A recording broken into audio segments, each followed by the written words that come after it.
Hi friends, திறந்த மனம் YouTube சேனலுக்கு உங்களை வரவேற்கிறேன். இது எங்கள் வீட்டில் நிற்கிற திராட்சை கொடி. பாருங்க, இதுதான் திராட்சை கொடி. இந்த பந்தல் முழுவதுமே நல்ல இலையாக இருந்தது. இப்போ எல்லாம் காஞ்சி கொஞ்சம்தான் இருக்குது. அதை க்ளீன் பண்ணி எல்லாம் விட்டப்போ இங்கே பாருங்களேன், எனக்கு எப்படிப்பட்ட சர்ப்ரைஸுன்னு. எனக்கு சர்ப்ரைஸ் தாங்கவே முடியல. 3 நாள் 8 பழம் தான் இருக்குது. இருந்தாலும் இப்படி ஒரு சந்தோஷம் இல்லை பார்த்துக்கோங்க. ஏன்னா 2-3 வருஷம் ஆச்சுது, இதில் காய் ஒன்றுமே வரல. திராட்சையோட பூ எப்படி இருக்கும் என்ன ஏதுன்னு ஒன்றும் தெரியாமல் இருந்தது. இதை பாருங்களேன், இந்த பக்கம் இருக்குதுன்னு எல்லாம் க்ளீன் பண்ணி விட்டப்போ தான் கண்ணு முன்னால் இவங்க வந்து நிற்கிறாங்க. திராட்சையோட பூவை பார்த்ததே இல்லை.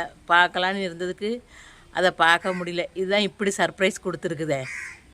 இதை இப்படியே விட்டு வச்சா அணிலோ வவ்வாலோ கொண்டு போயிடும். அதனால் இதுக்கு ஒரு கவர் போட்டு கட்டி வைக்கணும். வெள்ளிக்கிழமை திருவோணம், அது வரைக்கும் இதில் நிறுத்தி வச்சுருக்கணும். ஏன்னா அன்னைக்கு சாமிக்கு படைக்கிறதுக்கு ஒரு நெய்வேத்திய பொருள் ஆயிடுச்சு. இந்த வீடியோ பிடிச்சதுன்னா லைக் பண்ணுங்கள், கமெண்ட் பண்ணுங்கள், ஷேர் பண்ணுங்கள். மறக்காமல் சப்ஸ்கிரைப் பண்ணுங்கள். தேங்க்யூ.